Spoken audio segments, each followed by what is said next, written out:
Good morning, good afternoon, Magic friends. Welcome to coverage of MXP Los Angeles 2024. We're going to watch a 20K 8-seater RCQ where the top 8 will qualify for the regional championship in February. My name is Brad Rutherford. With me today, Andrew. Andrew, you want to introduce yourself? Yeah, hi. I'm Andrew Ellenbogen. Some of you have probably seen me cast on this before, but yeah, I will be, I don't know, covering this event. Great to be here. It is great to be here. We are comfortable at our own homes and we are watching the same stream you guys are. So we will be updating you with action from round one here in just a moment or two. We're going to see Esper Flash versus Mardu Energy. I took a look at these deck lists. They look pretty interesting. What did you think, Andrew? Yeah, well, okay. So Esper Flash is obviously not an archetype that. Oh, I'm sorry. I'm being told that that might not be the matchup. Okay, I'm a little confused, but let's we can roll with it. So basically, this uh, Esper Flash deck is pretty strange. It's not a normal deck by any means. What it's trying to do is utilize Slitherwisp, not a heavily played modern card, along with pretty normal staples like Thalia, Orcish Bowmasters, Solitude, that kind of naturally and incidentally have Flash. It's going to be playing sort of a typical aggro control strategy, putting its sets into play at the end of the opponent's turn, leaving up interaction, and trying to kind of stop the opponent from doing too much while it slowly gathers advantage with Slitherwisp and via combat. Um, yeah, the modern deck is, I think, relatively more normal. That is, it's kind of one of the go-to decks of the format that isn't Nadu. Kind of, I would say online right now, energy decks in general are probably the most popular archetype, even above Nadu itself. The format's in a bit of a strange place because everyone kind of knows Nadu will be banned, which is causing people to play it less than they might otherwise. It's not as popular as you might expect. And energy is sort of in the space of the natural heir to the throne, you might say. Yeah, I'd agree. It is a incredibly popular deck. You can look at any results website and find this list. It's a bunch of Modern Horizons 3 hits like Guide of Souls, Oscillator of Pride, Ajani, Nakatl Pariah, and then the newer energy cards like Static Prison, Galvanic Discharge. These cards naturally synergize. They're at a really high power level, and well, it's probably not as good as Nadu, but like you said, it's poised to take over that position in about 9 days when Wizards announces a new ban list. Yes, agreed. And the monitor list that we have here, played by Anthony Ten, it looks to be pretty normal, I would say, as these lists go. Nothing too crazy going on in this list. A lot of players have been adopting kind of this Obnix list, the adversary main deck technology. The idea of this card is it's a good grindy card. It is hard to interact with via counterspells since it puts two things onto the stack. It's a natural way to sacrifice your cat token and flip your Ajani. It's also hard to remove red permanent for that Ajani once it flips. So a lot of players have kind of been adopting this in the last few weeks. And we'll see how it kind of performs. I think that there are definitely matchups where this card is pretty underpowered, but because this Esper list does have a fair amount of counter magic, it might be solid here. So yeah, that's kind of my take on this list. Beyond that, it'll be most of the cards you would expect. For these modern lists. Yeah, I do love that modern list. Post Modern Horizons 3 are 20, 24, 28 Modern Horizons 3 cards, and then a bunch of classic cards like Thoughtseize, Fatal Push, etc. And we're going to see that now between these two decks, Joseph Moody and Anthony Tan. Uh, ignore the Jeskai wording on the screen. It is an Esper flash deck. We'll be able to see this in just a moment. Andrew, we're 9 days out from this ban. It's the elephant in the room. I'm sure the other casters are going to talk about it too. We both agree that this energy deck is poised to take over Nadu's slot, right? What do you think is going to happen in this unexpected matchup? Is the Mardu energy deck well positioned to just steal games from unprepared opponents? Yeah, I think that Mardu is definitely my pick to win this particular match. Basically, the energy deck is fundamentally a pile of the best rate cards in the format, many of which were printed in MH3.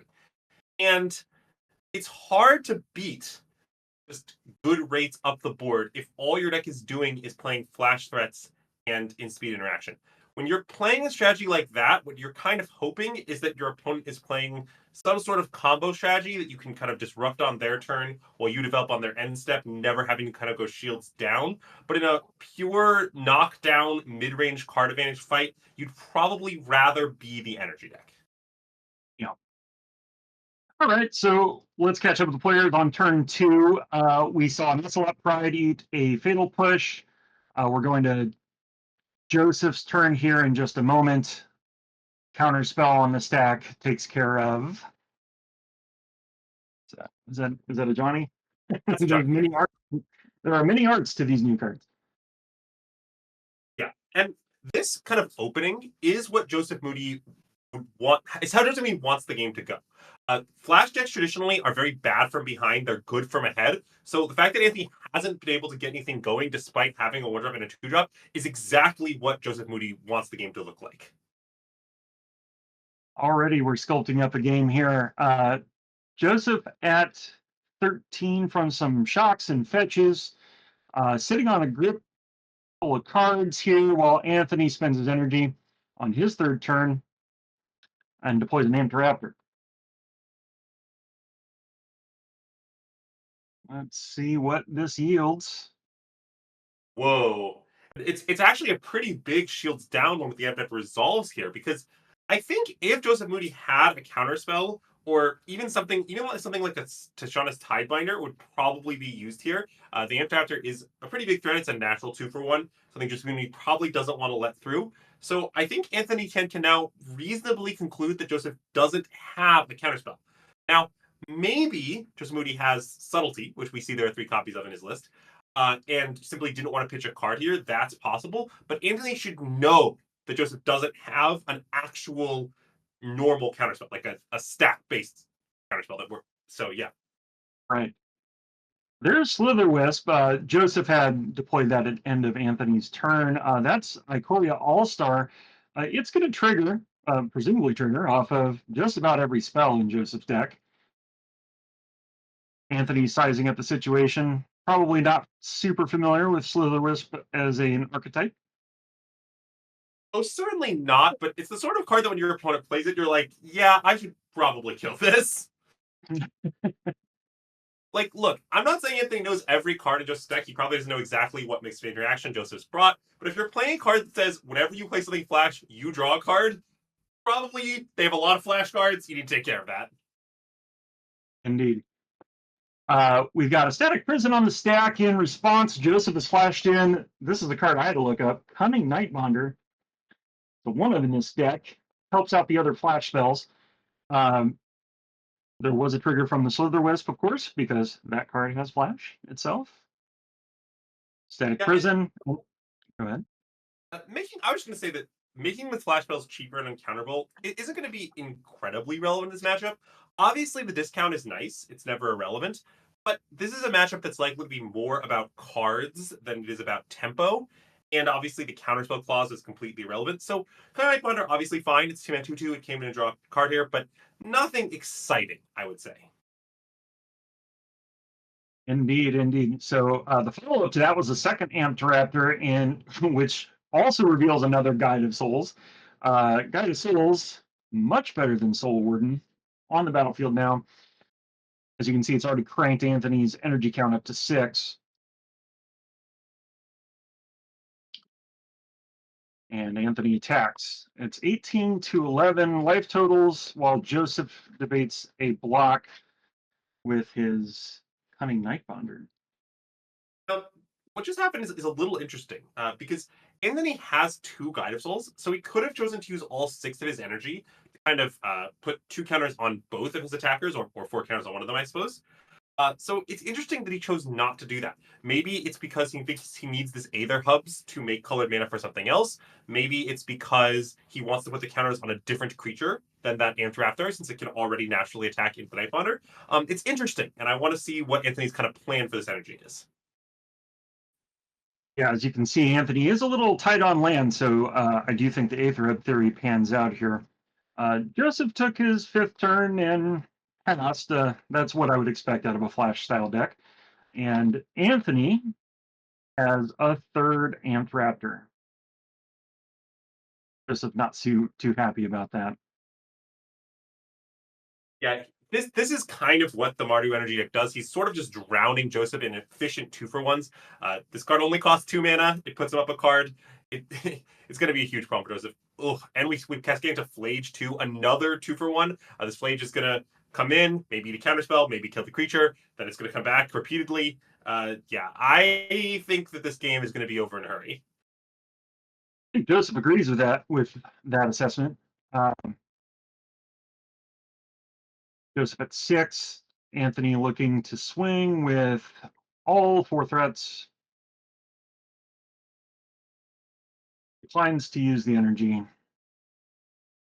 And here we'll see Joseph backed into a corner. He's got to do something here. Okay, so the card being put on the stack there, it might not be one you're familiar with, is Kaya's Guile. This is a bit of an oddball card, sort of a command, you might say. It's a choose 2 card. And here it looks like we're going to see the modes of target player sacrifice creature and make a 1/1 spirit token. Yeah, I think Joseph would have preferred to exile that graveyard, but he was backed into a corner given his life total, and it didn't matter anyway. So we're scooping it up. Anthony Tan takes the first game off of 3 Amped Raptors. Let's go to the sideboards. Yeah, so let's talk a little bit about how these players are likely to sideboard. So on the Mardu side, I think we're probably not going to see too much change. The Mardu entry sideboard is mostly a bunch of very specific hate cards for specific matchups. There's Harsh Mentor for the Nadu decks, there's Sun Cleanser for Energy Mirrors, Obsidian Charma for Tron decks. All their sideboard cards are kind of like this. And Esper Flash just isn't a matchup that he's particularly prepared for. It's not a matchup that there's some dedicated hate card against. So I suspect the Mardu energy deck is going to stay pretty much the same. Light or no sideboarding would be my guess. On the other hand, the Esper Flash side is more interesting. I do think that Esper Flash deck is going to make some adjustments. I can see at the very least that we're going to be getting in this Sun Cleanser. This is obviously the matchup that this card is for. An interesting fact regarding Joseph's Esper Flash deck is his sideboard is 15 one-ofs. So it's not exactly clear to me which are going to come in and which aren't. It's a bit hard to analyze, but I think probably some of this cheap removal is going to come in, maybe Stern Scolding. We might see Worship come in. I'm not sure. I'm not exactly sure what that's for. It's a bit hard for me to evaluate on the whole, but overall, I do expect the Esper Flash deck to make some improvements, whereas the Mardu deck stays basically the same, but also it was favored to start with. I did happen to notice that the Mardu deck had 4 copies of Obsidian Charm on the sideboard, and Joseph is a 3-color deck. So do you think those are coming in? Probably not. Usually, Obsidian Charma, you need to be casting that card for 2 or 3 mana for it to really be good. Storing effects just don't scale very well as the game goes long. So probably, even though I don't think Esper's mana is incredibly stable, you're not going to want to board in just an expensive threat that's just going to eat a counterspell anyway. My guess is that Anthony does not bring in those cards. It's not impossible, and sometimes to answer a specific threat like Urza Saga, you will see these Mardu Energy decks board in the Charma in unexpected places. But my guess, and it's only a guess, I don't know how the player sideboarded, is that this won't be one of them. Now, you'd mentioned that the Esper Flash deck had a bunch of singletons in the sideboard, and I did want to point out that that this player has a pair of waterlogged teaching / inundated archive to act as sort of a tutor for these specific answers. Um, that's a little slow, especially against this Mardu energy deck. But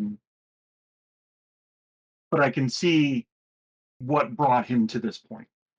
Oh yeah, I think that's definitely right. And I also wonder if one of the reasons why Joseph chose to bring this energy deck is because of Waterlogged Teachings printing in MH3. Obviously, this isn't the flashiest card and didn't get that much press, but a mystical teaching effect that can also be a land is a pretty useful thing to have access to if your whole deck has flash anyway. I think you're absolutely right that that's probably explains the kind of all one of sideboard. That said, I also think, yeah, it's not going to come into play that much. Mardu Energy, okay, mid-range decks in general, right? We can put them on a spectrum, right? There's sort of very aggressive decks that can sort of play a longer game, and then there's kind of controlling decks that just happen to have a few value creatures that attack. And Mardu Energy is firmly on the like aggressive end of the spectrum. It's more of a Mardu vehicle sort of thing. It can go long, but it's also pretty fast. And that means we're probably just not going to get to the point where Waterlogged Teachings matters.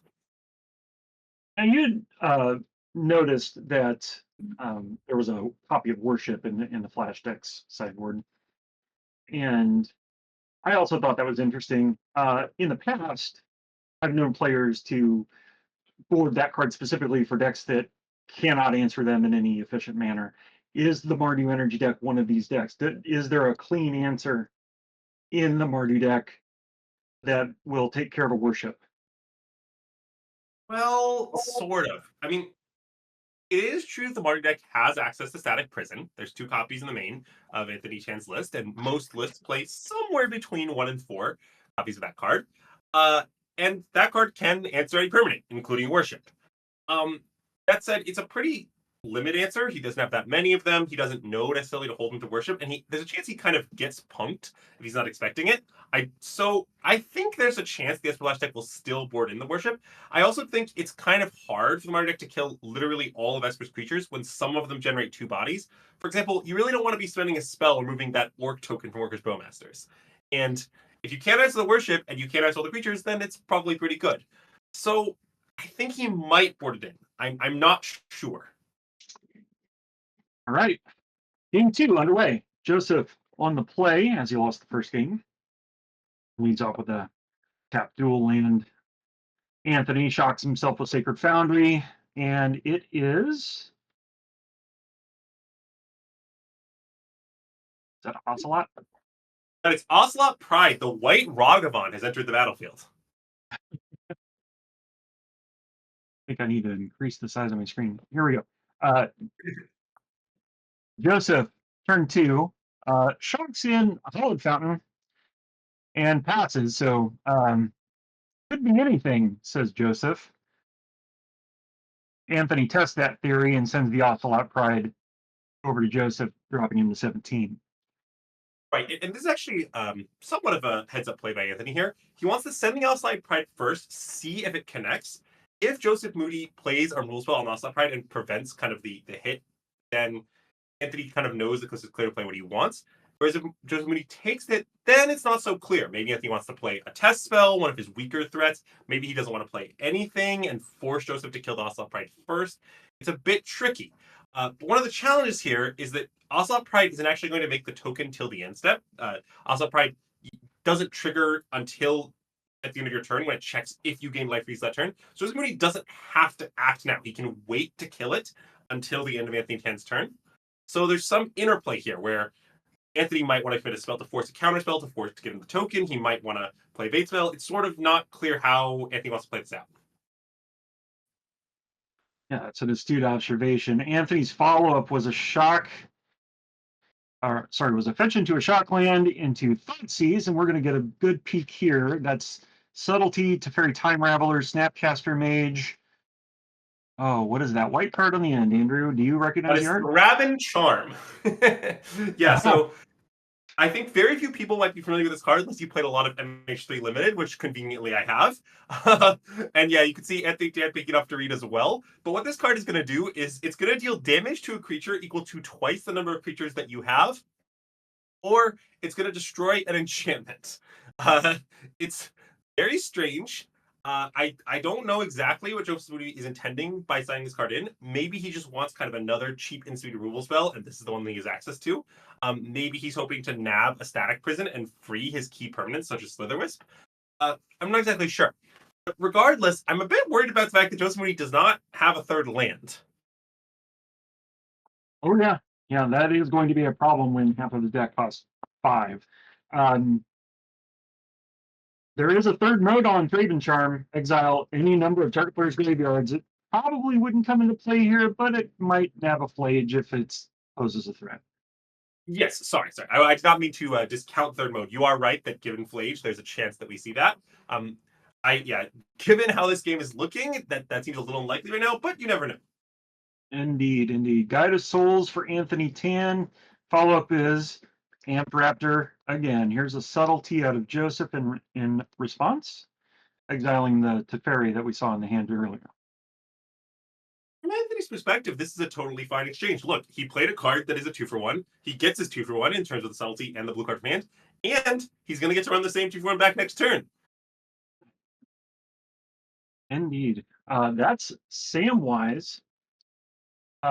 Which Samwise is this? The Great-Hearted? Stout-Hearted, sorry. Samwise is Stout-Hearted.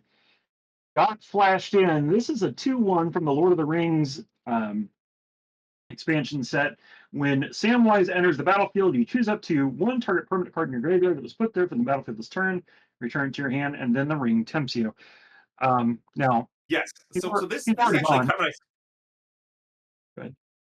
This is kind of a nice play from Joseph Moody because he's going to get to trade the body of the Samwise for the God of Souls and bring back his subtlety, possibly to re-hit the same Amped after next turn. He's kind of undoing the 2-for-1 that is pitching the subtlety to start with. What a clever interaction. I like that. And Raptor coming back, Anthony had put it back on top of his deck from subtlety, so we're going to see it once more. Joseph is in the tank and says, sure, why not? Orcish Bowmasters is the revealed card. Yeah, so Joseph Moody choosing not to recommit the subtlety here. A couple of reasons he might be trying to do this. One might be he's just hoping to find that 4th land and be able to hard cast subtlety. Obviously, that's the way he'd far prefer to spend the card in a grading match like this. Another possibility is simply that he doesn't have another blue card that he wants to pitch, or maybe even another blue card at all. I believe the ones he revealed are all gone at this point, although he's drawn plenty of cards since then. So yeah, I'm interested to see kind of what his plan is for his mana this turn, given that he did not play the subtlety. At the down with yet another threat. Ocelot Pride.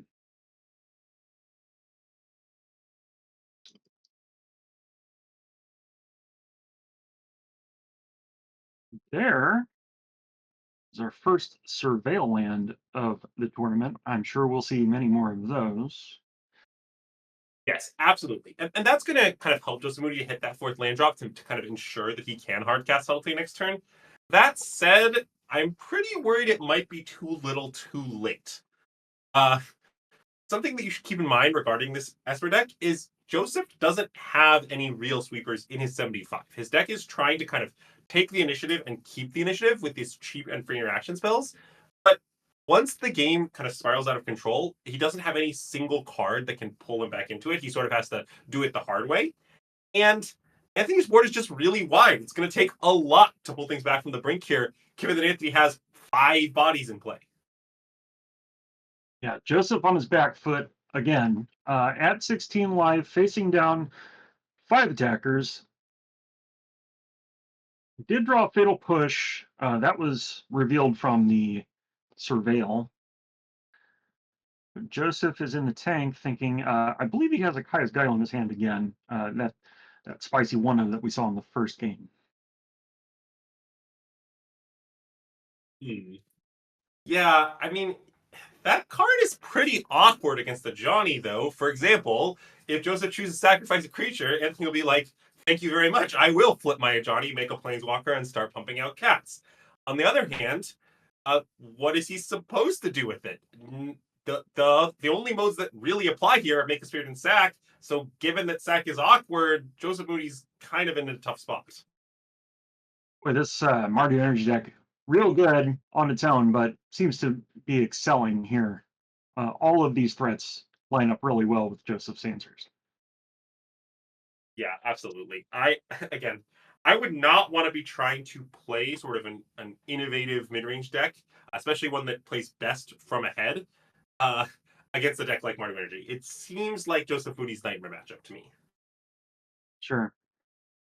What do you think, Soldem, on this? Do you think this Esper Flash deck is like well positioned against maybe the Bant Nadu deck? Complicated question. What I would say is I think it has some structural advantages in the matchup. That's the sort of thing it's designed to prey on. Like in general, flash decks are good at exploiting combo decks because they never have to put their shields down. They can deploy threats while leaving of interaction constantly. That said, honestly, the Nadu deck is so good at what it does, and the Splash deck has a fair number of underpowered cards. So my guess is that although the deck is structurally favored against Nadu, it's good against the sort of thing that Nadu does. Nadu is too good at it, and the deck is too bad at it. So my guess is Nadu would still be favored, but I'm trying to emphasize the difference between kind of a structural favorite versus an actual favorite. Sure, absolutely. Anthony Tan serving for a lot of damage. Here comes Kai's again. Looks like we're getting a spirit token, perhaps, and a sacrifice. Those were the two modes chosen. Joseph's still on his back foot at 9 life before damage resolves here. He's taking his lumps. He knew what he signed up for. And Gigantha, man's best friend, has entered the battlefield. Thank you. I did not recognize the secret layer. No problem, no problem. I'll handle identifying the cards. It's Joseph's definitely a fetch. lot harder than it used to be. That's for sure. Oh yeah. I used to host Card Kingdom's weekly stream back before all the secret layers and alternate art treatments, and it was a lot easier to just nail every card every time. Let's see, Joseph spinning his deck. We're in desperate mode at the moment. Yeah, so in order to survive this turn, Joseph has to kind of do two things. That is, one kill spell won't get him there, one blocker won't get him there. He needs something like a Bowmaster that can kill a thing and make multiple bodies, or he needs to play two separate spells. There's no one thing that will kind of solve his problem. He needs multiple, because obviously the Gigantha's lethal, and the two creatures are also lethal, just the Gigantha's handled. Unfortunately, the draw step was a Hallowed Fountain, which is played tapped because Joseph set 4. We're looking at lethal, and Anthony actually knows both cards in Joseph's hand, unless he's forgotten them. It's a subtlety that was rebought, and then the Thraben Charm that we saw earlier in Thoughtseize. Here's subtlety. Coming in with flash. Yeah, a sad subtlety with no target. All it can do is chump block, and even then, Joseph Moody still takes lethal, assuming the life totals are correct. I think that this match is over. We're sending a message, Andrew. This is what we're doing right now. We're sending a message. We're saying we're not going down without a fight, but then we're going to go down anyway. Bowmaster's flashed in. Fatal push. Anthony Tan 2-0 over Esper Flash with pretty stock Mardu energy. Yeah, nothing wrong with stock, as they say. It ain't broke, don't fix it. Absolutely. All right, and it sounds like we're going to be going to game 2 of our backup feature match, which I'm told is Eldrazi Tron versus Mardu. I like this matchup a lot because Eldrazi Tron is old guard, even if it's 20 new cards from MH3. It is an older deck. It's a remnants of modern past because the mana is undeniably powerful. The Urza's lands, the Yugen's Labyrinth now, Urza Saga, all this stuff. This is right up my alley. So we're going to see updated old guard versus new guard in another Mardu energy deck. Yeah. And I also think that the Eldrazi Tron deck versus the Mardu deck is a pretty interesting matchup to watch, usually here. The dynamic is kind of that the Tron deck is the control deck. The Tron deck is going to try to stabilize and overpower the Mardu deck with kind of its large, expensive spells. The Mardu deck is going to try to end the game before things get too out of hand. It's going to try to have its most aggressive draws. It's going to try to maybe finish the game out with burn from things like Flage. Maybe even Goblin Bombardment, as I see that here, Tilford's list has 3 copies of the enchantment, which is pretty interesting. Some people have been adopting this card in recent weeks. It's by no means universal in the Mardu energy lists. And yeah, we'll kind of see how things go. I also want to call attention to the fact that this specific Eldrazi Tron list is playing sort of a kind of a lock strategy. It has 3 main deck Trinisphere. This is something that was very popular right after MH3 released, but has kind of fallen out of favor as the format developed. So Michael Sherman is playing a bit of a throwback in his list. That's great because it's kind of a throwback deck. Sherman leads with an Urza's Mine. Tilford with Arid Mesa. I don't know about you, but when I used to play the Tron deck, I did not like seeing Arid Mesas on the other side of the battlefield. Yeah, I mean, certainly the Tron deck does not love playing against burn. This is a little bit more of its natural play in the sense that Barn Energy is kind of a mid-range deck. It's just that mid-range decks are so fast and so strong nowadays that even that is not free. Most people that I know generally think this matchup is close. It's not a blowout for either side. Indeed. The Stone Brain for Michael Sherman.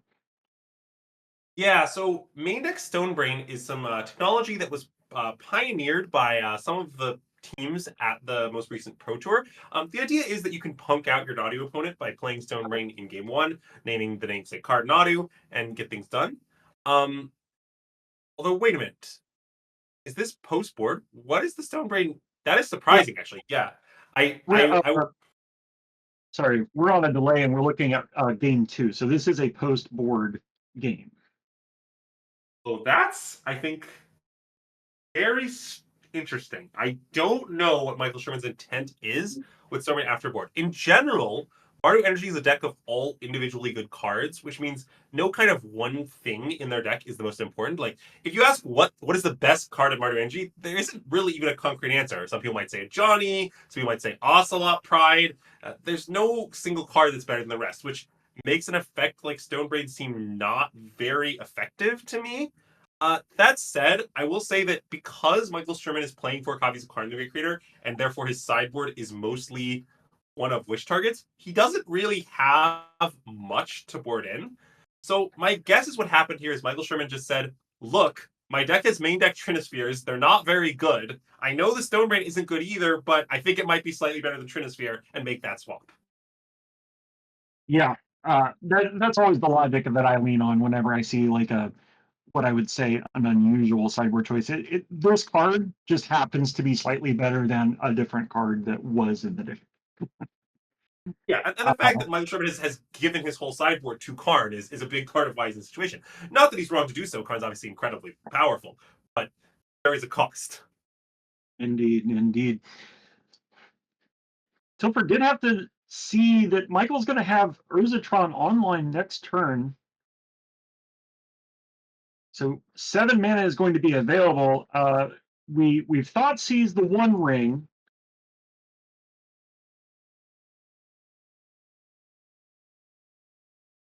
Yeah. Excellent choice because the other 2 cards were other 2 choices for thought these were planeswalkers, I believe. Well, that's true, but it's sort of ultimately the case that Michael Sherman will get to make some powerful play next turn. Tilford can't take the land, which is what he'd really prefer to do. And once these incredibly expensive plays start hitting, I think things are going to go bad in a hurry. This isn't really what Tilford wants the game to look like. He would prefer Michael Sherman to maybe stumble a bit more, not be able to get kind of his mana going as perfectly as this. Or perhaps he would prefer to have kind of more of a blisteringly fast shot out of the gate, maybe Ragavan into some additional threats. The double Thoughtseize when the opponent already has Tron rolled up is just not how Tilford wants the game to look. Well, Tron online and the Stonebrain has been activated. We are removing a Johnny Nakata Pariah from the deck. Unfortunately, there was a single copy in Tilford's hand, so when this all resolves, Tilford will be able to draw a card from the Stonebrain's ability. And we're also staring at Goblin Bombardment, Ocelot Pride, and that alternate art card is a Graveyard Trespasser. Does that do anything in this matchup? Or is that just sticking around because there weren't better options in the sideboard? Yeah, so the graveyard trespasser in general in these modern decks, the intention is that okay, you're playing a Mardu strategy of all fair cards. The scariest thing your opponent can do to you in the modern format is to play Flage. Because Flage is going to repeatedly 2-for-1 you, it's going to keep coming back. Every time it comes back, it's going to kill one of your creatures. Every time you're going to spend a removal spell on it, and you just can't take too much of that before you're just out of cards and out of the game. So, Graveyard Trespasser, the idea is to have kind of a natural built-in game one way to handle Flage. That's why people usually play it. It tends to give you an advantage of the mirror. It's good against decks like Jeskai that have Flage. It makes some amount of sense. That said, against Tron specifically, I don't think it's really going to be at its best. It's nice that it can kind of finish off the game after an All is Dust or a sweeper of that nature. But overall, it's going to be a bit too inefficient to be kind of what you'd prefer to have in your deck. The follow-up was a Karn the Great Creator, which quote-unquote wished for the One Ring, which is now in Michael's hand. Tilford is being a pal here by playing with the revealed cards face up, though Michael's going to write them down. Tilford with 2 additional cards in hand, 5 total. Yeah, so here's what Tilford's playing with an interesting choice. He can hit Michael Sherman to get a much-needed treasure, since notably his hand is Graveyard Trespasser, a 3-drop, a 2-drop in Goblin Bombardment, and a 1-drop in Ocelot Pride. Or he can hit the Karn and prevent the Wish, but then he can't make a very good play this turn. It's a bit unclear to me what he's going to do.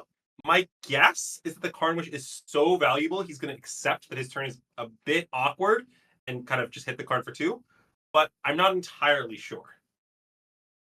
Third Thoughtseize is brutal.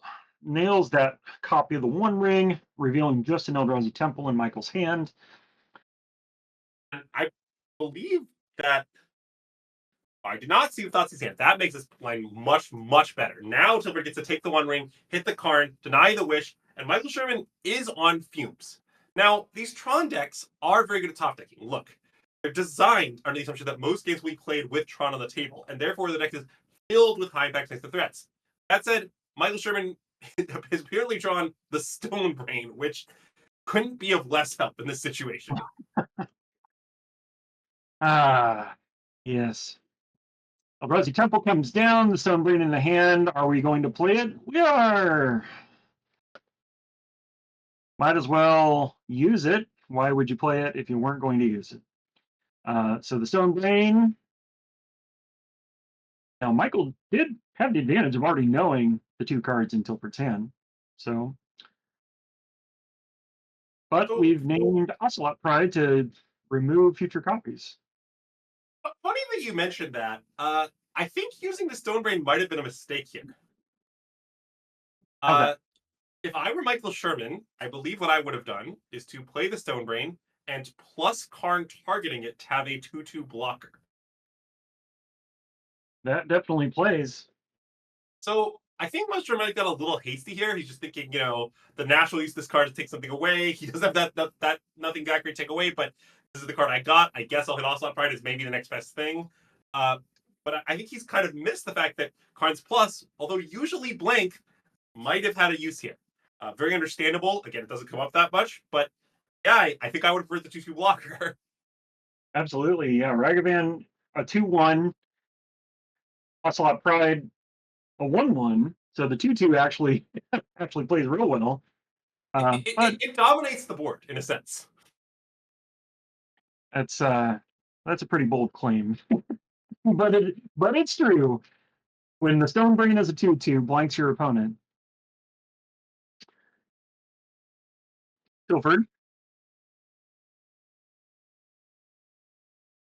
Tilford elects to put 1 point on the card so that Ragavan will trigger. Now, the treasure token won't be able to be activated because of Karn static. Yeah, this is an interesting play because Tilford is he's sort of putting a high value on the treasure token, which is strange given that he can't use this turn. So it kind of implies he's got some long-term plan for the treasure. That is, he thinks that his next turn will be much more convenient. He'll be able to double spell as a result of it, something of that nature. Or maybe he's even looking to try to nail some sort of effect off my Sherman's deck, although I can't think exactly what that would be. I do think it's surprising. Wait, does the treasure, how close is he to the city's blessing? So we're currently at, I see 9 permanents on the battlefield. Maybe that's why Tilford had valued the treasure so much. Yeah, my guess is that Tilford wants to get closer to the city's blessing, and he thinks that having the treasure could allow him to hit that more easily next turn. Now, I kind of think if Michael Sherman draws a blank, he's going to hit it next turn with ease anyway. But obviously, Tilford wants to try to beat some sort of top deck, and it's possible that treasure makes a difference if Michael Sherman draws some sort of interaction, something of that nature. My guess is that's what's going on. Michael Sherman on his back foot. I'm not even sure he's on his back foot anymore. He's probably like lying down right now. But I didn't see what he drew. We've upticked Karn and passed the turn, so it wasn't something we could cast. Yeah, and I know this game state is looking increasingly bad for Michael Sherman, and Tilford Lee is kind of taking over and firing all cylinders. But honestly, look, Michael Sherman is at 16 life. That's plenty of life. And he has draws that will still get him out of the situation. If he finds the One Ring, he'll buy a lot of time and see a lot of new cards. If he finds all his dust, he'll immediately clean up this entire board. If he finds Cool the Promise, then he might be able to cast it. I'm not sure exactly how close he is in terms of card types, but he's not far off. His deck is capable of winning from very far behind. So although Tilford is ahead, he needs to slam the door quickly. He cannot afford to give Michael Sherman extra draw steps. Absolutely. How well does the Kozilek's command play here? I mean, Kozilek's command in general is one of the best cards in his Eldrazi Tron deck. Maybe the best card, to be honest. And although it isn't exactly optimal in the situation, it'll do a pretty good job. It can perhaps exile a creature, make a bunch of trump blockers. It can try to dig for the perfect card while making spawns to stay alive. There's a lot of good options at Michael Sherman's disposal, and no matter what, if he finds that card, he's going to get to untap. Blocking all the opponent's creature with spawns will pretty much always buy Michael Sherman a turn. Additionally, because the scry draw is so many cards, he can probably find whatever it is that he needs off that card. It's not guaranteed, it's not a tutor, but it's pretty darn close. Well, we've definitely got the City's Blessing now. Tilford's combat drops Michael to 11 life. Ocelot Pride is triggered with the City's Blessing. Goblin Bombardment finally deployed. Michael's at a functional 5 life at the moment. Yes, if Michael Sherman does not do something impressive this turn, he is dead, and I think his draw was Expedition Map, which I don't think is going to solve his problems. No, and I didn't get a peek at that other card either. But yeah, I think the other card he was already holding, which means it didn't do anything last turn. I don't think it's going to do anything this turn. I can't really imagine what card Michael Sherman would be holding on to here that is also impactful enough to turn around this game. Yeah, I can't imagine. Not with Goblin Bombardment now threatening next combat to be lethal. Michael's looking at all the cards he wish he drew. Yeah, he's fighting Boseiju here, but I don't think he has the green mana to actually use it. Because if Michael Sherman could somehow take out this Goblin Bombardment, it might buy him a turn. I mean, it's honestly not even guaranteed to do so, but assuming Tilbert doesn't have any burn spells in his hand or any way to push one additional point, then Michael Sherman can buy a turn with save you. But without green mana, I don't even see how that helps. I'm wondering if that last card now is a Sowing Microspawn. Nope. We're not going to see it. Tilford Lee takes the matchup 2-0 over Eldrazi Tron. The new guard beats the old guard. Yeah, and again, I mean, we talked about it before. Look, everyone knows Nauti's best thing in format. Everyone knows Nauti's going to get banned. But there's a pretty real chance that Mardu Energy is the second best deck in the format. I don't think that's a crazy opinion at all. And, you know, if it tearing up these other decks does not surprise me. How do you feel about the Mardu Energy deck versus the Bant Naughty deck now? Okay, I mean, let's zoom out a bit. In general, my opinion about Nadu is I don't know that it has any bad matchups at all. I think in the statistics from the PT suggested that it was basically favored against everything. I think that subsequent event data has mostly just that it's basically favored against everything. And my experience playing the deck is I think it's basically favored against everything. So my opinion of Bant Nadu versus Mardu Energy is I would rather be on the Nadu side. Certainly the energy deck is a little scary. They have some tools to fight back. They have some pretty annoying hate cards. They have good interaction, a fast clock. It's definitely a matchup that you can lose as an deck. It's not a buy by any means. But ultimately, so many of the Mardu Energy deck's cards are just about proactively getting value and doing their own thing and not interacting with the actual combo that Nadu presents. And given that, it just isn't that hard for Nadu to figure out some way to combo before it dies most games. Very insightful. Thank you, Andrew. We're going to take just a short break. We'll be back in a minute or two with round 2. See you then.